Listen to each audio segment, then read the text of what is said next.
관리자가 있는 프라이빗 블록체인. 고속으로 작동하고 신뢰할 수 있는 특정인만 참여가 가능하다. 블록체인의 기원은 비트코인이다. 비트코인처럼 공개 상태로 유지되는 블록체인을 퍼블릭 블록체인이라고 부른다. 한편 블록체인을 폐쇄된 환경에서 활용하자는 움직임이 등장했는데 이것은 프라이빗 블록체인이라고 부른다. 기존의 퍼블릭 블록체인은 정보가 공개된다는 특성상 공개할 수 없는 정보가 있으면 채택이 불가능했다. 프라이빗 블록체인은 공개 범위를 한정할 수 있기 때문에 비밀 보장이 요구되는 데이터 교환에도 응용이 가능하다. 특히 어떤 업계에서 여러 회사와 관계자가 모여 컨소시엄을 구성할 때 많은 이점을 제공한다. 단지 원래 블록체인이란 관리자 없이 공개되어 있다는 점이 혁신적인 기술이다. 그런데 프라이빗 블록체인은 이를 무시하고 비용 삭감과 실질적 제로 다운타임 실현이라는 이점에만 집중하고 있는 것이다. 이 때문에 블록체인의 원리를 지지하는 사람들 사이에서는 회의적인 목소리도 나오고 있다.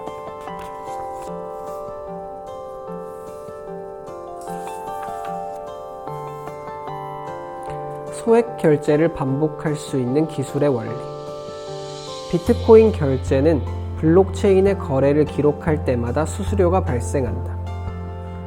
일본 엔화로는 10엔 남짓한 금액이라 기존의 결제 시스템과 비교하면 저렴하지만 소액 결제를 반복할 경우에는 수수료가 불어난다. 이 문제를 해결하는 방법으로 마이크로 페이먼트 채널이라는 기술이 있다. 이것은 거래 일부를 블록체인의 외부에서 처리하는 기술이다. 첫 거래와 마지막 거래만 블록체인에 기록하고 중간 트랜잭션은 기록을 생략해서 수수료가 들지 않도록 하는 것이다. 마이크로 페이먼트 채널은 먼저 이용자와 서비스 회사의 멀티시그 주소에 코인을 잠가두는 거래를 한다. 오프닝 트랜잭션이라고 부른다.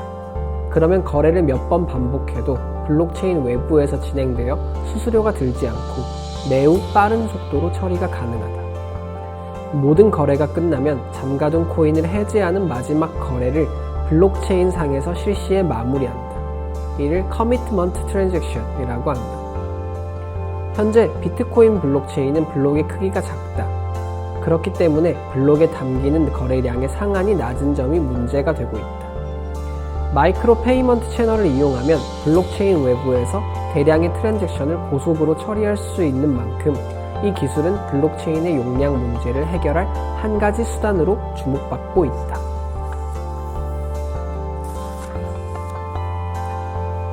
블록체인은 성능 변경이 불가능하다. 블록체인의 성능을 강제로 변경하는 하드포크.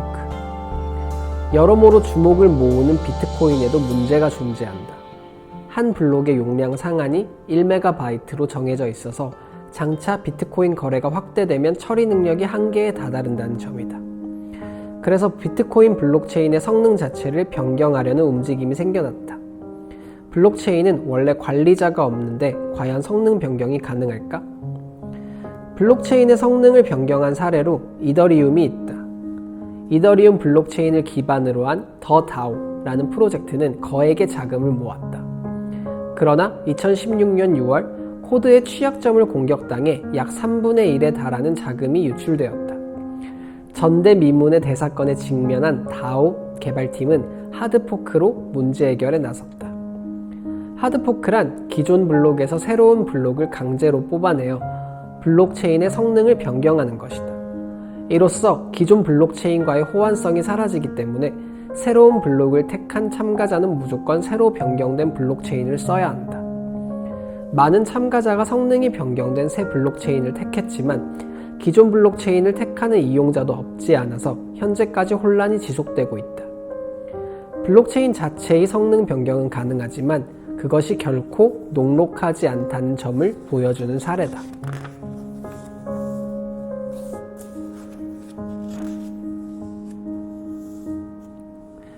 비트코인의 최대 위기, 하드포크가 현실화된다? 이더리움은 하드포크를 현실화했다.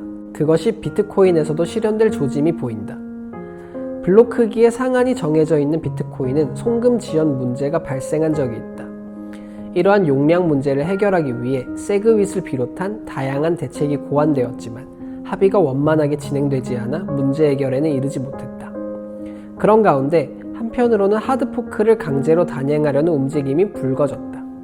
일부 채굴자가 주도하여 용량 문제를 해결할 수 있는 비트코인인 비트코인 언리미티드를 만들자고 주장했고, 여기에 해시파워가 강한 채굴자들이 차례차례 찬동하여 졸지에 하드포크가 실현성을 띠게 되었다.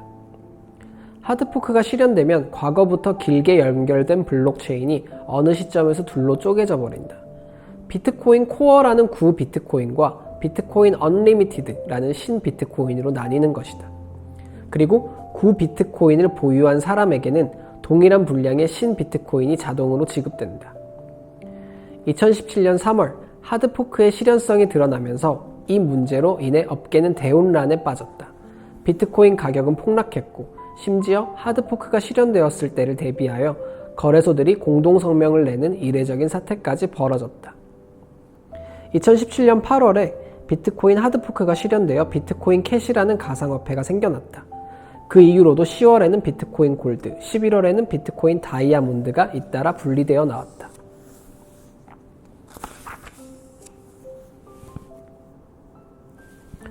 블록 크기를 키울 수 있을까? 블록체인의 용량을 늘리는 세그윗이란? 비트코인에는 블록의 크기가 작아서 발생하는 문제가 있다. 이 문제를 해결하는 한 가지 방법은 세그윗이다. 세그윗이란 비트코인 블록에 담긴 서명과 공개키 등을 분리해서 다른 영역에 수납하는 방식이다. 원래 스크립트 시그에 포함된 데이터를 분리해서 별도의 영역에 수납하는데, 이 별도의 데이터 영역을 위트니스라고 부른다. 세그윗은 프로그램의 내용을 스크립트 시그 속에 서명이 포함되어야 한다에서 위트니스 속에 서명이 포함되어야 한다로 바꾼다. 이것은 블록 크기의 실질적 확장을 의미한다. 블록에서 데이터를 뺀 만큼 블록의 용량이 늘어나기 때문이다. 라이트닝 네트워크를 만들어 확장성 문제를 해결하자는 주장도 들린다. 라이트닝 네트워크는 정규 블록체인 상에서가 아니라 별도의 장소에서 비트코인 거래를 실시하는 방법이다. 비트코인 개발자들은 이 같은 문제를 매일 활발하게 논의하며 개발에 매진하고 있다.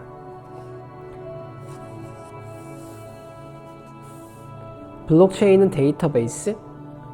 비트코인의 근간 기술인 블록체인에 주목이 쏠리면서 블록체인을 연구 개발하는 움직임이 왕성해졌다. 최근에는 프라이빗 블록체인이라고 불리는 폐쇄적 블록체인 개발이 기업 간 컨소시엄을 통해 진행되고 있다. 기존 블록체인의 공개성을 무시하는 프라이빗 블록체인은 결국 데이터베이스나 마찬가지라는 목소리도 들린다. 확실히 블록체인은 이를테면 잔액을 보존하는 데이터베이스로서 기능하고 있다. 그러나 블록체인과 데이터베이스는 근본부터 다르다. 블록체인은 변조가 몹시 까다롭고 제로 다운타임 시스템을 저비용으로 구축할 수 있다는 강점을 지녔다. 나아가서는 이중결제를 방지한다든가 프로그램을 실행하는 등 기존에 불가능했던 일들을 실현하는 애플리케이션으로서 기능한다.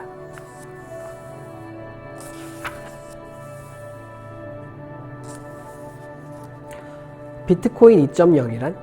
비트코인 2.0은 화폐 이외의 사용법.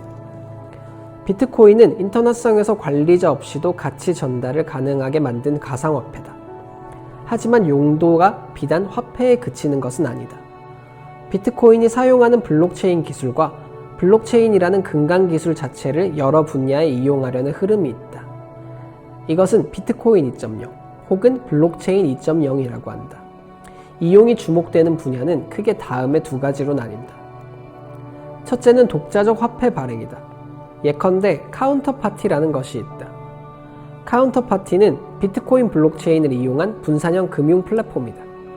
이 플랫폼을 사용하면 비트코인 블록체인 상에서 누구나 언제든지 손쉽게 독자적으로 화폐를 발행할 수 있다. 발행한 화폐는 교환이 가능하며 거래소에서 매매할 수도 있다. 둘째는 스마트 컨트랙트다. 스마트 컨트랙트란 전자적으로 표현된 자산을 미리 정한 규칙에 따라 자동으로 이전하는 원리다. 이것은 비트코인 블록체인이 아닌 독자적 블록체인을 이용한다. 비트코인 2.0에서는 블록체인이 단지 데이터를 교환하는 수단에 그치지 않고 교환할 때의 조건을 다는 용도로 활용된다. 스마트 컨트랙트를 도입하면 자동차나 부동산 등의 대여 절차를 자동화할 수 있다. 나중에는 교환 조건을 복잡하게 만들어서 기업 운영까지 블록체인으로 실시하는 날이 올지도 모른다.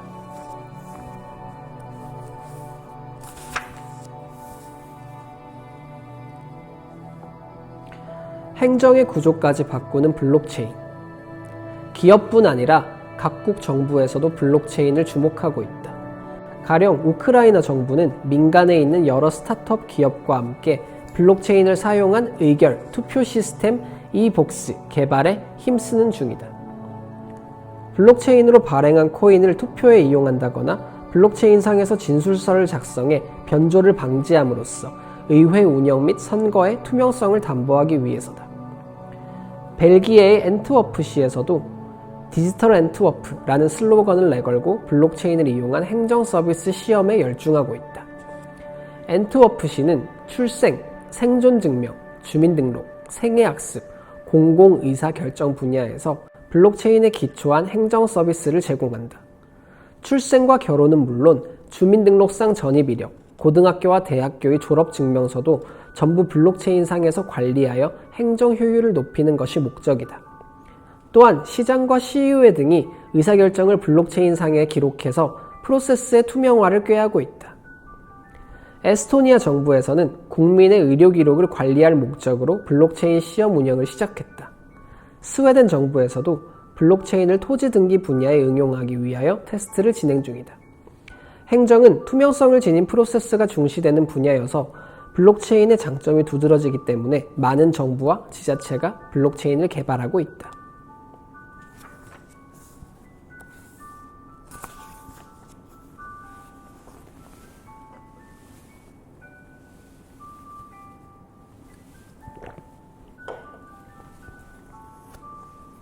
스마트 콘트랙트 가능, 이더리움이란? 이더리움이란 플랫폼의 명칭이며 여기에서 사용되는 가상화폐를 이더라고 한다. 이더리움은 2013년 당시 19세이던 비탈릭 부테린이 작성한 이더리움 백서에서 출발했다. 2014년 초에는 이더리움 공동 창업자인 게빈 우드가 이것을 프로그램으로 구현하기 위한 계획을 발표했고, 같은 해 6월에는 가상화폐 이더를 비트코인과 교환하여 판매하는 크라우드 세일이 열렸다. 그 결과 이더리움은 180억 상당의 자금을 비트코인으로 조달하는 데 성공하였고, 이듬해인 2015년 6월 이더리움의 정식 베타 버전인 프론티어를 공개했다. 이더리움의 가장 큰 특징은 스마트 콘트랙트라고 불리는 개념이다. 스마트 콘트랙트를 이용하면 계약의 조건과 이행 내용, 장래 발생한 프로세스 등을 블록체인상에 기록할 수 있다. 따라서 제3자를 거치지 않고 프로그램을 통해 자동으로 계약을 실행하는 일이 가능하다. 계약 조건을 확인하고 집행하는 모든 과정이 인터넷상에서 자동으로 실행되는 것이다. 이용자는 몇 줄의 코드를 작성하여 우리가 상상도 못한 시스템을 작성할 수 있다 라는 비탈릭 부테린의 말처럼 스마트 콘트랙트의 가능성은 예측할 수 없다. 관련 연구가 이제 막 시작된 만큼 앞으로의 연구 성과가 기대된다. DAO, 분산형 자율 조직이란? DAO, Distributed Autonomous Organization 이란 분산형 자율 조직을 뜻한다. 다시 말해 중앙관리자가 존재하지 않아 자율적이고 분산된 형태로 통치되는 조직이다. DAO는 비트코인과 함께 탄생한 새로운 개념의 조직 형태이고, 비트코인도 DAO의 일종이다. DAO는 관리자가 없다는 점에서 기존 조직과 차이를 보인다. DAO의 중심은 규칙, 프로토콜, 계약이다. 비트코인 역시 관리자가 없고 그 중심에는 네트워크 시스템을 움직이는 일련의 프로토콜이 존재한다. 중앙관리자 없이 자동적이고 자율적으로 통치되는 분산형 조직이란 비트코인의 원리 그 자체와 같다. 차차 비트코인 이외에도 이러한 조직이 다수 생겨날 것으로 전망된다. DAC, Distributed Autonomous Company도 주목을 모으고 있다. DAC란 분산형 자율 회사를 의미한다. 요컨대 자율적이고 분산된 형태라는 개념을 회사에도 도입한 것이다. DAC는 사람을 거치지 않고 자동으로 사업을 굴리는 데 목적이 있다. 어쩌면 미래에는 DAC가 기업 경영을 도맡게 될지도 모른다. 여태까지의 기술 진보는 종업원의 일손을 로봇으로 대신하는 수준이었지만 앞으로는 경영 그 자체가 자동화되어 인간을 대신할 수도 있다. 더 다오 사건의 전말과 의미. 더 다오란 이더리움상에서 유통되는 가상화폐 이더로 150억 엔 상당의 자금을 모은 크라우드 펀딩이다. 이는 크라우드 펀딩 사상 세계 최고액으로 전 세계가 더 다오 프로젝트의 귀추를 주목했다. 당초에는 큰 기대와 더불어 시스템이 순조롭게 기능하여 수많은 투자 프로젝트 제안도 받았다. 그 중에는 취약점 수정 및 버전 업그레이드를 실시하는 프로젝트 제안도 포함되어 있었다. 해커들의 공격이 일어나기 3주 전부터 애플리케이션에 취약한 부분이 있다는 점을 아는 상태였기 때문이다. 하지만 개발팀은 그것을 당장 수정하지 않았다. 그 결과 프로그램의 취약성을 공격당해 시스템은 예상치 못한 상태에 놓였고 자금의 약 3분의 1에 해당하는 50억 엔 가량이 제어불능 상태가 되어 더 다오 시스템이 완전히 무너졌다. 이것이 앞에서도 언급한 더 다오 사건이다. 더 다오에서 유출된 자금을 되찾기 위한 방법으로 하드포크가 제안되었다. 하드포크는 구버전과 호환되지 않는 소프트웨어 갱신을 모든 참가자에게 요구하는 방법인지라 반대도 있었지만 결국 2016년 7월 하드포크가 완료되었다. 완료 이후에도 구버전 이더리움에 값이 매겨지는 등 하드포크라는 결정은 화근을 남겼다. 이 사건은 비중앙 집권을 내세우는 가상화폐의 원리 그 자체에 파문을 일으켰다.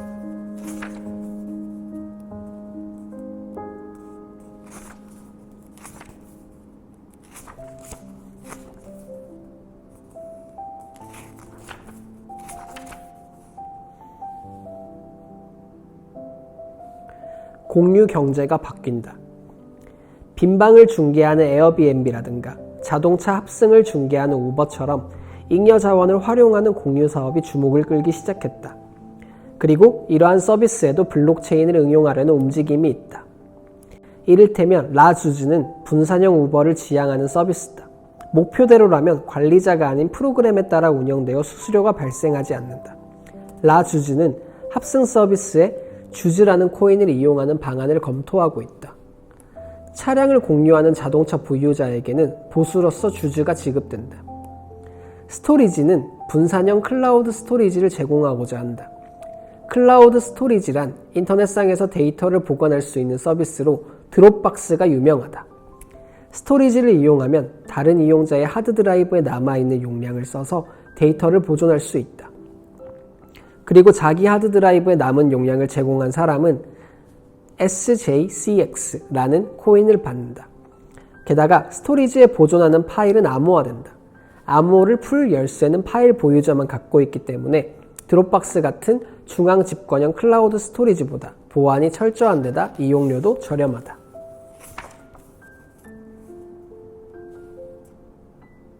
하이퍼레저 프로젝트란 세계의 지성을 결집한 대형 프로젝트.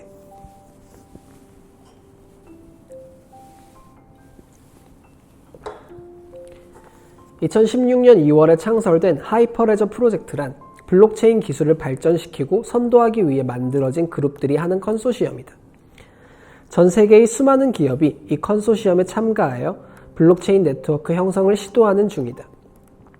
현재 컨소시엄을 이끄는 리더는 리눅스 재단이며 참가 기업으로는 JP모건, 후지스, 히타치, 일본전기, NTT 데이터, 인텔, IBM, R3 등이 있다. 하이퍼레저 프로젝트는 블록체인을 이용할 수 있도록 하는 오픈소스 환경을 연구 개발하고 패브릭과 이로하라는 블록체인도 개발한다. 비트코인이 불특정 다수가 사용하는 화폐로서 블록체인을 공개한다면 하이퍼레저 프로젝트는 사업 현장에서 활용하기 쉬운 블록체인을 구조, 설계한다.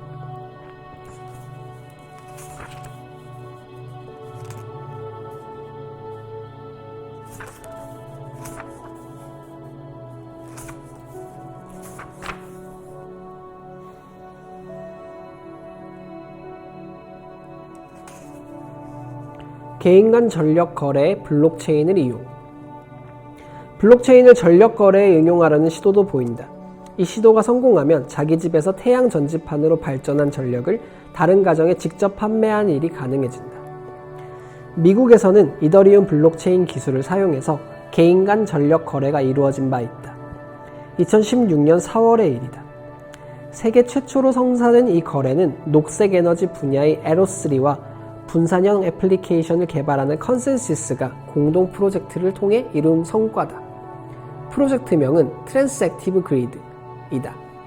조금 더 자세히 살펴보자. 개인이나 전기회사가 생산한 모든 전력은 이더리움 블록체인상에서 집계하고 기록된다. 여기에 스마트 콘트랙트를 활용하면 개인이 발전한 전력을 P2P 형식으로 다른 가정에 직접 판매할 수 있게 된다. 지금까지는 개인이 발전하고 남은 전력은 전기회사에서 도매가로 되사갔지만 앞으로는 공개된 시장에서 직접 판매하는 일이 가능해지는 것이다.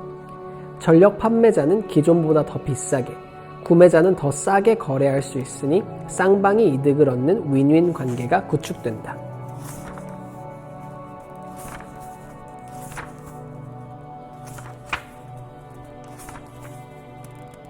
헉!